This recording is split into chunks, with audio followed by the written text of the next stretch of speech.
Hey everybody, I'm Tim and this is Tim the Trailman. Welcome back to the channel. And I'm about to hit another trail up in North Georgia. It's the winter time, it's pretty cold. You can hear the wind blowing. This trail is a couple miles long and I'm excited to see what happens.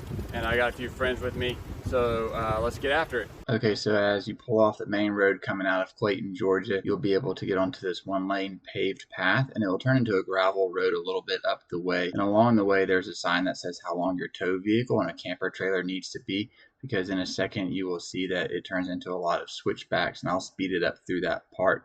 But you don't want to get a tow vehicle or a camper stuck. There's also quite a few dips along the road that a approach and departure angle would be difficult to navigate with a tow vehicle and a camper trailer. There's also some big gouges in the asphalt where you can see some campers were a little bit too long and didn't listen to that sign. So it didn't show up really well on the camera, so I didn't try to slow it down or point it out. But here we go as we speed up the camera, and we'll get to that parking lot here in a second.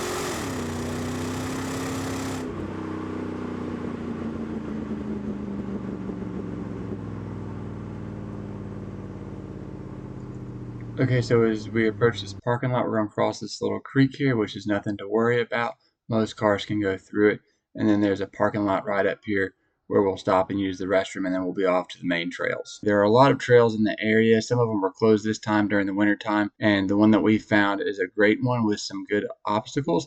And then there's going to be a campsite near the end, so be sure to stay tuned for that. There was a pleasant surprise at the campsite, and I'll be sure to talk about that here in a little bit. Alrighty, so here we go. We're off at the speed of molasses going uphill in the winter time, and so we're going to cross this little creek again and then get off to one of the trails and see what we can get ourselves into today. This trail starts off as a two-wheel drive gravel road, but I definitely describe the trail that we choose as a moderate trail where you are going to want to have a high clearance vehicle with four-wheel drive.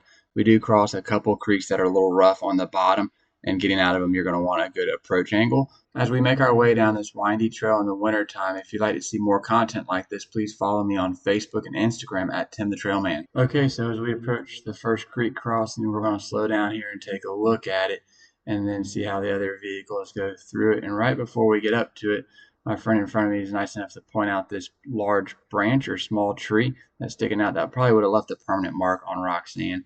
So let's take a look and see how he goes through it. He's one that is lifted with some bigger tires, so I always keep an eye on the water levels as someone else goes through it before I attempt it.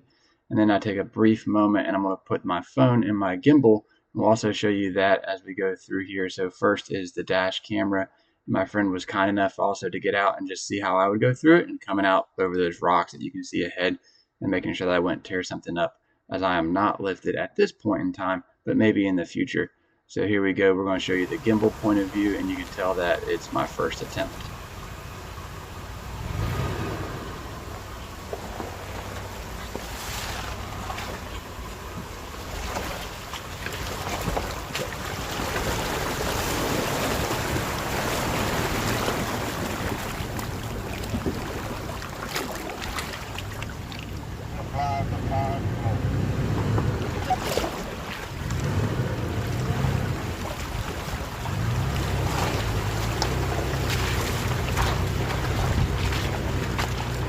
We made it across that first creek crossing without incident, so we're going to hop back in the vehicles and get going. So I'm going to play a little of the video here to show you some of the North Georgia trail, and you can see that the trail gets a little bit rougher, but nothing too crazy. And then just up here ahead, we're going to have another obstacle that I'm going to show you. Okay, so we're up to the next creek crossing. It's just a little bit of water, but it's pretty steep. So I'm going to watch here how this 4Runner goes through, and all the other vehicles have already gone because I'm pulling up the rear. But stay tuned right here for trail safety. Watch this young lady here slip, and then the spotter's going to jump out and stop the 4Runner right there. She's okay, and the 4Runner was able to stop as we weren't going very fast. But always just keep an eye on everyone that's on the trail. Have a spotter. Be aware when you're going through the obstacles.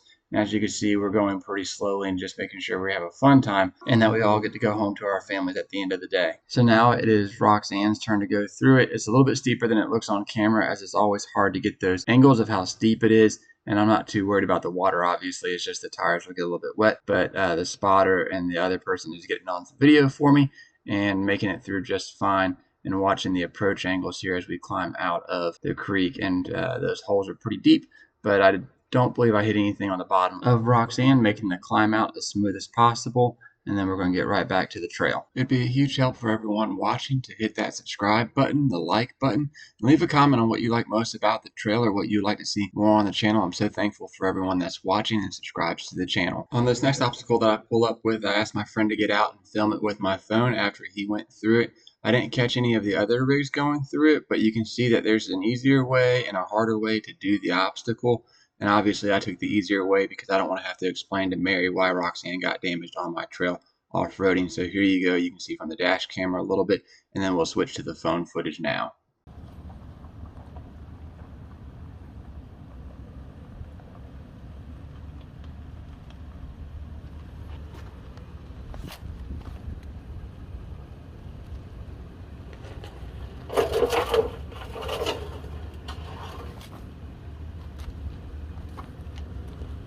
Uh-huh.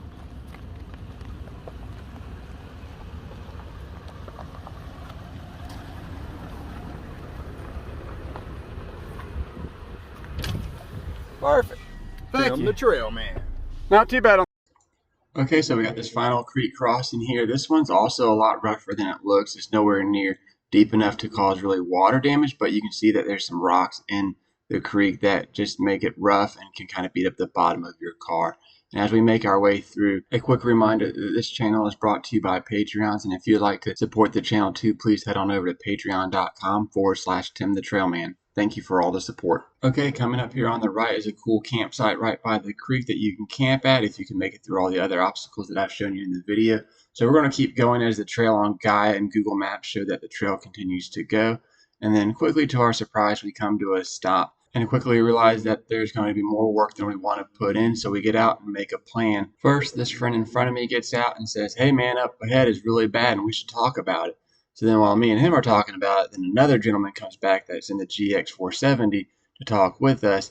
And then we continue to talk to try to make the plan, but none of us have actually seen it while the other part of the group is out there exploring and radioing back on what they see. So while the three of us are talking, someone comes out of the woods in that campsite and starts talking to us, and come to find out it's one of our other overlander friends from Atlanta. So here we are 2 hours north of Atlanta in the middle of nowhere at a campsite in a dead-end trail that requires winching to make it all the way through, and it's a friend of ours that we know from the Georgia Forerunner group. So he says, "You're going to want to back up and use our campsite to turn around." And I was like, "Do you think 7 rigs are going to fit in there?" And he goes, "We're going to find out here in a minute." So this is me backing into the campsite and trying to make our way into it as they rearrange the vehicles. Also, it's good to note while we were standing there talking and trying to make a plan, a group of 4 Jeeps pulled up behind us and were asking us about it, and we didn't really know what to say. So we told them that we were turning around, and then they said, "Well, if you're not going to go through it, we're not going to go through it either." So then they're going to pull forward as we back in, and then we'll leave, and then they can turn around and make on with their day. I didn't do a good job of getting video or pictures of us all cramming into the campsite, but let me just tell you, it was like a bunch of sardines crammed into a can. It was a lot of fun. We caught up for a while with my friend, and then we got out of his campsite and let him enjoy his weekend while he was trying to get away from people and not us interrupting his weekend of fun. So we started up the rigs, said our goodbyes, and got out of their campsite so they could have peace and quiet for the